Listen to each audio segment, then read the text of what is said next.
Hey guys, this is Adam at Invisible Hand Studios, chilling up here at Discover Games, and I want to go over the brushes I use and what I use to clean them.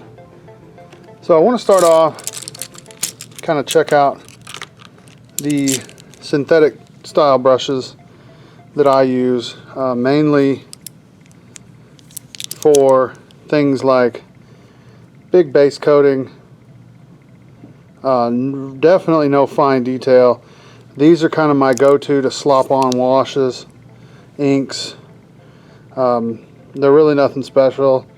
If they get crappy, I throw them away. I do my best to clean them to a degree. It's not really worth much time beyond that. Just using them for general stuff.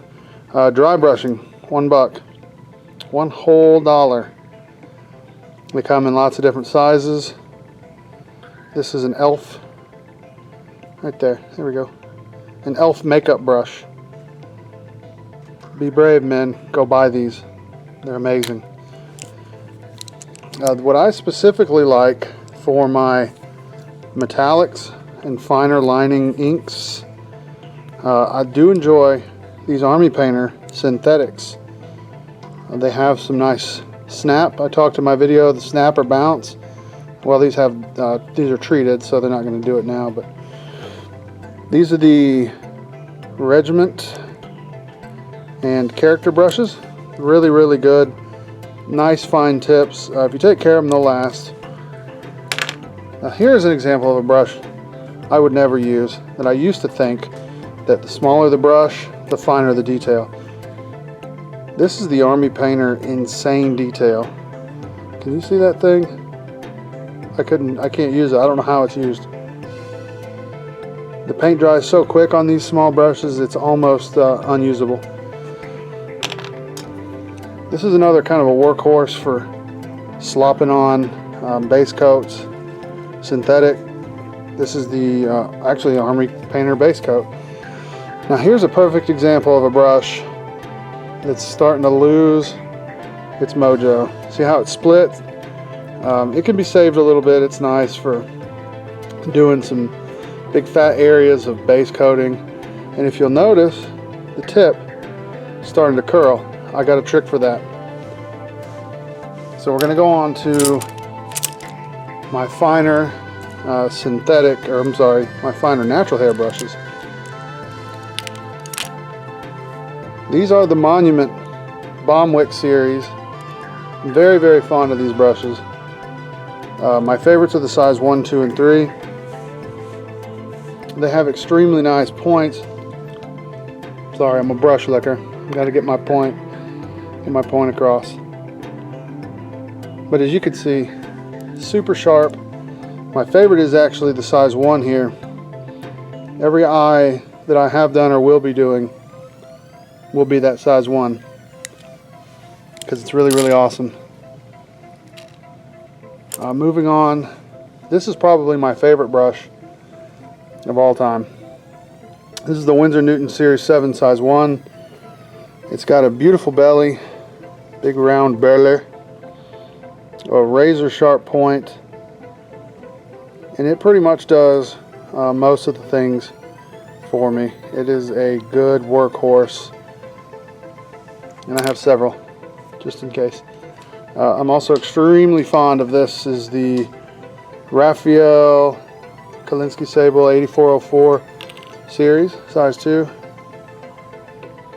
And it's just another beautiful brush. It's got a razor sharp tip.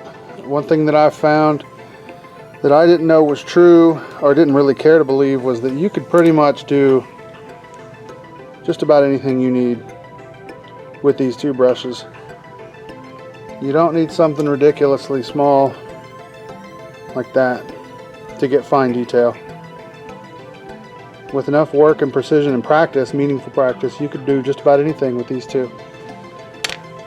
So let's move on to cleaning one, and I'll show you what I use. Everybody's seen it. The Masters brush cleaner.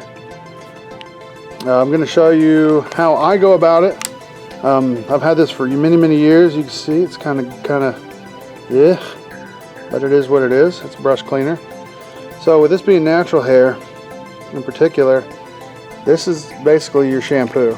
So what I'll do is I'll get my brush nice and saturated, and then I'll kind of come in here and I'll just work it around. Now I'm not stabbing or separating any of the bristles. Once I get a nice buildup,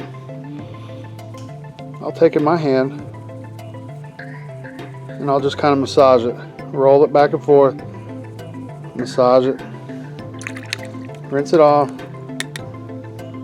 and then I'll do this a couple times. Just cleaning those bristles.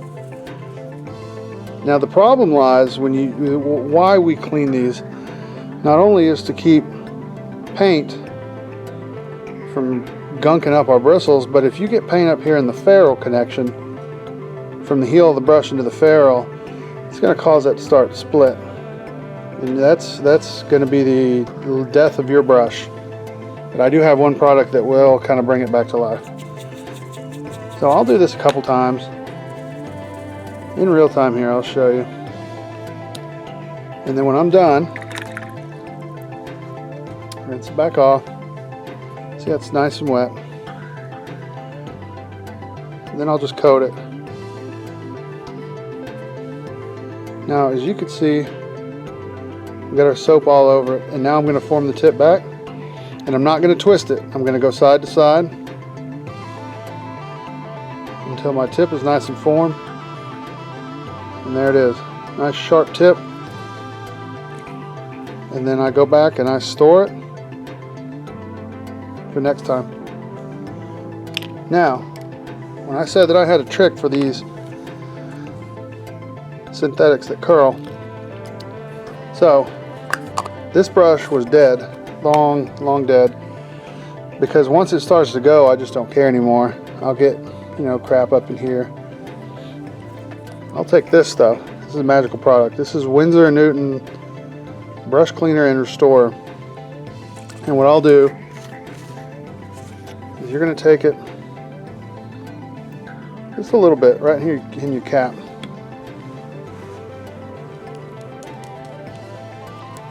Now I'll sit here and do this. I'll be watching a show or something and spin it, swirl it.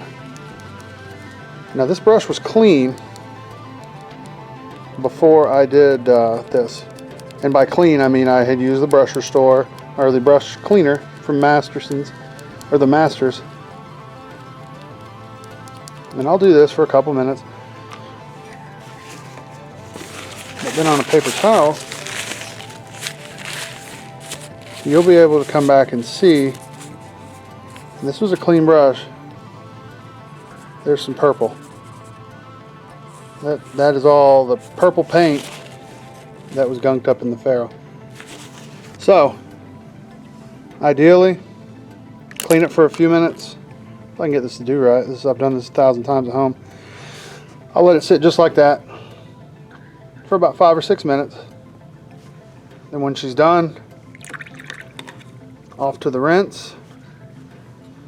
Now before I would do this, and this is only on these that curl, that have these tips, I take a little pot of boiling water, let it boil, and then I'll turn it off. Once the bubbles go away, bristles down in that water for about 10 seconds. When you pull it out, you'll reform your tip, come back over, clean it with that. You're not going to get forever out of it, but you'll get a couple turns and it'll save your brushes for the time being. Well, I hope these products have been helpful. Again, you can get these at Hobby Lobby, Michael's, any of your paint stores. And if you have any questions, just feel free to drop them in the comments below. Thanks for checking it out. You can find me at Invisible Hand Studios on Facebook. And you can find Discover Games at discover-games.net. Stay tuned for more videos. Later.